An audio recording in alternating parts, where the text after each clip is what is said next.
Hello, everyone. I welcome you again to Simplified RSA, where the guys makes it looks easy. And we are here again another week, another day to simplify something that relates to your question paper. So whenever you are facing that exam or that last test, you don't have to struggle alone by yourselves because we are here to make sure that everything runs smoothly and you are able to tackle every question with confidence. And on our today's question, we'll be looking at physics. Ne? The question that I have, it relates to grade 10, grade 11, and merely grade 12 students who don't understand such things properly. So we'll be looking at the law of conservation of mechanical energy, the law of conservation of mechanical energy. Without wasting time, I'm just going to go straight to the question. So we'll be looking at this question 3. There's an accident that happened here. So the question reads, at a construction site, a crane accidentally drops a block of mass of 112 kg from a vertical height of 10 meters above the ground, as shown in the diagram below. And then here is a punchline, which is the keyword of the whole entire question. They say we must ignore the effects of air resistance. So now that's the whole applicable of the academical part of the law of conservation of mechanical energy. When you are being told that you have to ignore the effects of air resistance, it's just them saying that the whole system now is happening in a frictionless environment. That means that the entire situation now, we don't care about the effects of air when that crane when that block was dropping. That should give us a light bulb moment. Okay, so now looking at the first question, 3.1. If you've seen a couple of past question papers, you can see that for a question related to this, on the first question, you are always required to state the law of conservation of mechanical energy in words. I don't normally stress about definitions because I know that students, whenever they're preparing for their tests and exams, they are familiar with trying to read or cram the definition as they are. The problem normally starts with the calculations from my experience from doing this. Ne? But now, if you had to work your way through around stating the law of conservation of energy in weights, the law just states that because we are working with a situation where we are ignoring the effects of air resistance, that means we are working with an isolated system. So in an isolated system throughout the height, in an isolated system, energy remains constant throughout. That means that the sum of potential energy and kinetic energy is the same throughout. So the sum of potential energy and kinetic energy at the top is always going to be equal to the sum of kinetic and potential energy at the bottom, regardless of where throughout the fall it's happening. So the the energy remains constant throughout the entire isolated system, because we know that energy cannot be created nor destroyed. It just changes forms. So you just have to remember that. But otherwise, I'll try to put the definition here in words. But just if you can work around what I'm telling you right now, considering the system as an isolated system and knowing that energy will remain constant throughout, that means energy, the sum of kinetic energy and potential energy at the top will always be equal to the sum of kinetic and potential energy on the bottom. That's what you have to worry about for 3.1. Regardless of how you put it in your own understanding of your English and your own words, if you can state the punchlines, you're always going to get yourself the 2 marks. That's how it is. Or otherwise, you can just cram before the exam and know your definition. But now, the real deal starts from 3.2 when we actually have to do the calculations of something, because at 3.2, we have to determine the gravitational potential energy of the block at height 10 meters from immediately after it was, before it could even be dropped, because you can see it's 10 meters above the ground. So we just have to calculate EP. This is how it's done.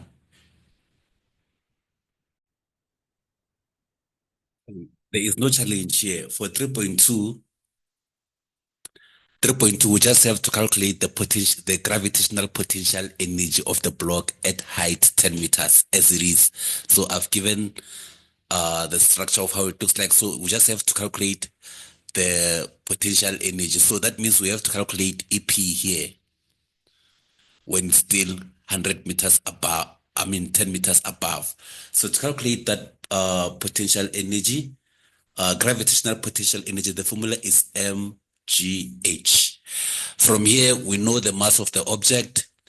Gravitational force is always 9.8 newtons because it's constant through the free fall. And then the height, we just have to consider the 10 meters that is above the ground. And then doing that, that means then I will have 112 kg multiplied by 9.8 newtons multiplied by the height as it is 100, 10 meters. I don't know why I keep on saying 100. So punching that throughout on a calculator, I will get, using the calculator, is 112 times 9.8 times 10. Then that gives me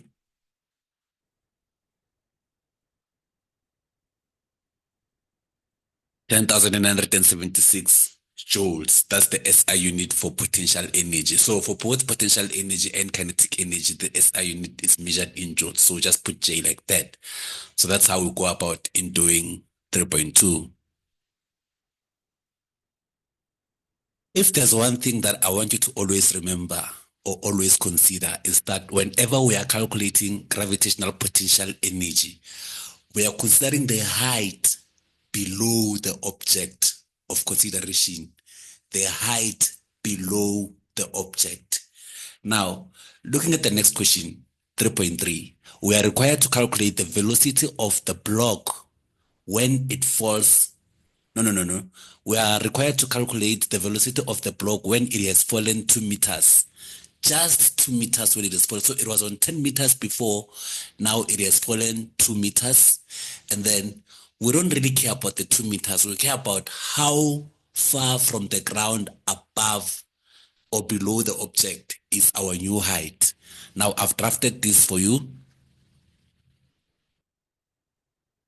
So originally the block, it was 10 meters above the ground. Hence, for us to calculate the EP, we considered the 10 meters as a whole. Now it has fallen 2 meters already, meaning it is now from 10 meters, we know it is now 8 meters above the ground. Now we want to know what is the velocity from when the block was just here. So when I want to calculate the velocity of the block here, Now, 3.3, we know that the total mechanical energy at the top should always be equal to the total mechanical energy at the bottom.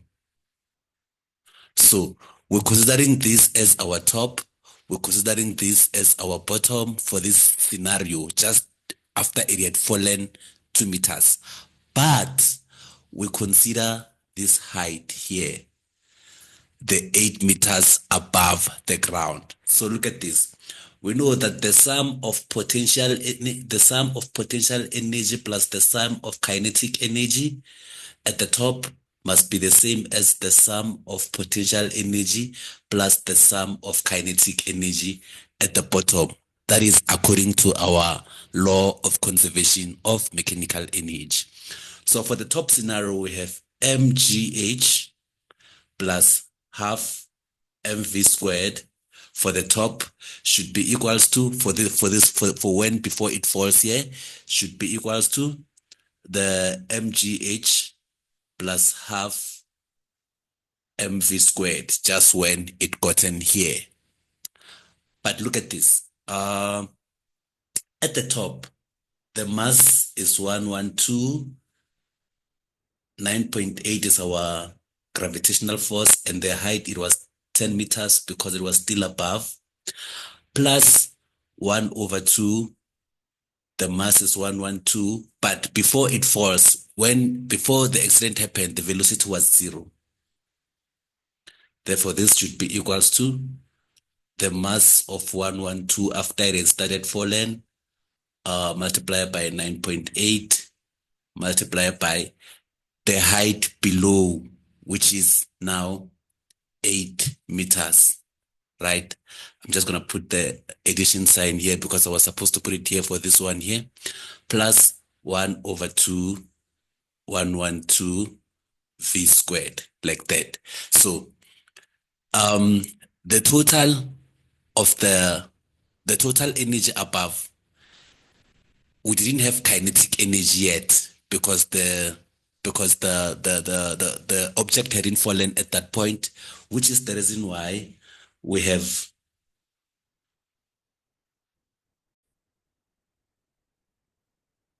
at the top we only have our previous calculated gravitational energy. That was 10,976 joules, plus there was no kinetic energy because it had not started moving. This is equals to now 112 times 9.8 times 8, which is now the height after it has fallen 2 meters. So after it has fallen 2 meters, the height below the image is now 8 meters. If I punch that on a calculator, I get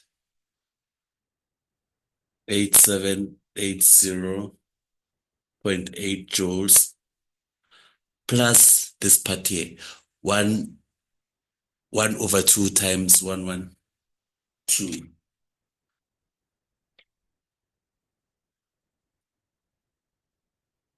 And then I get 56 v squared.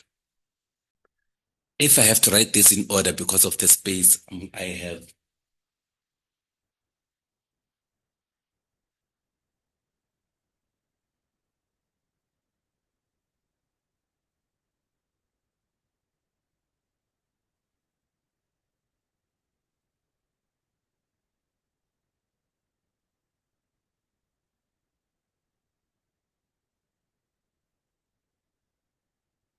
therefore 56 v squared is equals to, if I take this to the other side, it becomes a negative like that.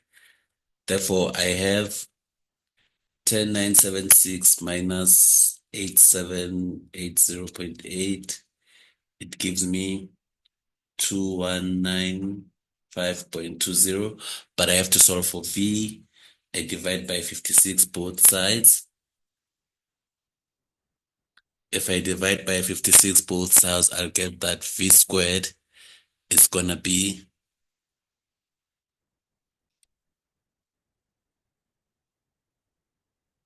39.2, but now I have to find the velocity.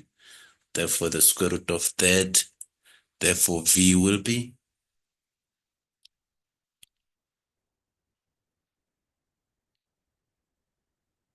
6.26 meters per second.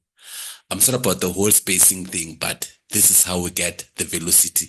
So the velocity here, after the block has fallen just 2 meters, it would be 6.26 meters per second.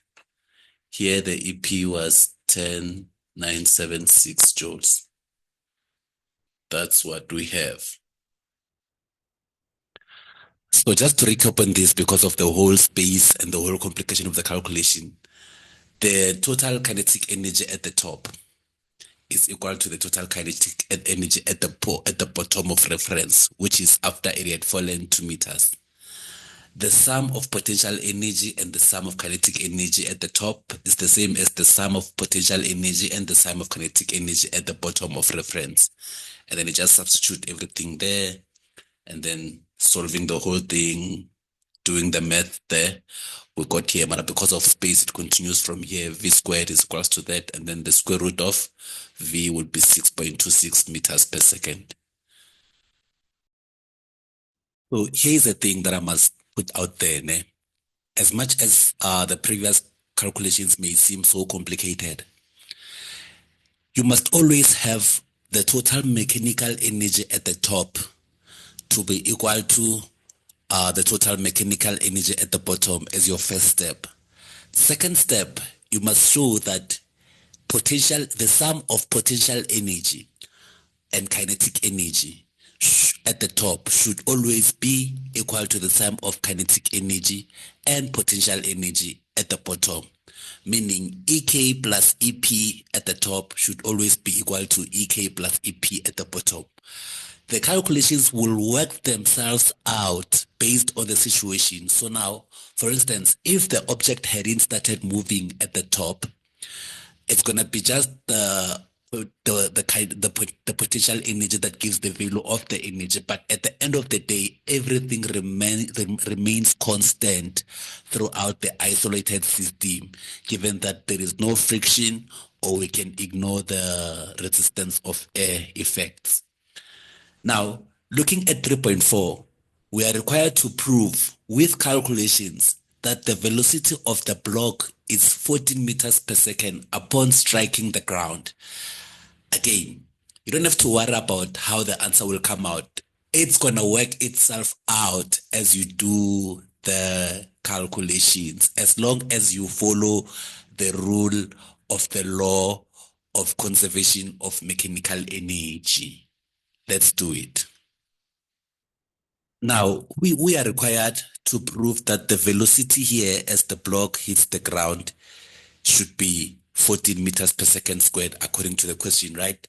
Now, you don't stress yourself as how is it going to come out. You just pointed out that now you are considering the top here and the bottom here. The total energy here should be equals to the total energy here. The sum of kinetic and potential energy here, EP here at the top plus EK here at the top must be equals to EP here at the bottom plus EK here at the bottom. So the total mechanical energy at the top must equals to the total mechanical energy at the bottom, always. What does that mean? EP plus EK at the top must equals to EP plus EK at the bottom. Already we know that before the block fell, there was no kinetic energy because it was not moving downwards. It was still being carried by the crane. So we only had EP only, which we calculated to be 10,976 joules plus 0 kinetic energy. Therefore, this is going to be equals to, at the bottom here, after the block hits the ground, it means we don't have potential energy because now it's no longer any height above the ground. It's on the bottom. So meaning our potential energy becomes 0. Plus, we're going to have kinetic energy because it's still moving. So this is what we have. So at the top, potential energy is 10,976 as calculated previously on the first question, but the kinetic energy is 0 because it was not moving because of velocity was 0 at that instant. But then when it gets to the bottom of the ground, there's no longer a height between the ground and the block. So it's just 0 also because H is 0. The height is now on 0. But we have the kinetic energy like that. So that's when we're going to prove if our velocity is indeed going to be 14 meters per second as required. Now, simplifying this, we're going to have, I can rewrite this as just mathematically to make sense. Just rearranging that. Therefore, this is going to be 56 V squared is equals to 10,976. I want to solve for V's, so I divide by 56 both sides. This cancels that. Therefore, V squared is, using a calculator there, I get 196. Therefore, square root both sides to solve for V. Therefore, V will be 40 meters per second. So I've proven exactly what they wanted me to prove. So as it strikes the ground on the bottom, The velocity is indeed 14 meters per second. So, like I say again, the punchline is always consider the total mechanical energy at the top is equal to the total mechanical energy at the bottom. It remains constant. EP plus EK at the top is equals to EP plus EK at the bottom, not EK being equals to EP at the bottom. You look at it as the entire system. That's how everything makes sense. So now for 3.5, again, it emphasizes what I'm saying right now. 3.5 states, how will the mechanical energy change as the block is falling? How will the mechanical energy changes as the block is falling? Write only increase, decrease, or remain the same. Give a reason for your answer. Obviously, it will remain the same. Why so? Because it remains constant throughout. The total mechanical energy remains constant throughout. Everything will work itself out depending on what variable you have to calculate, but it remains the same throughout. Please make sure you follow us in all our social media platforms, subscribe on our YouTube channel, and if you want to contact us for private lessons, you can contact us in any of these numbers or any of our social media platform. I'm Mr. Maimane, this is Simplified RSA, and we are the guys who makes it look easy. Until next time, on the next video, join us again and hit the reminder button so you'll always be reminded whenever we upload such videos. Thank you.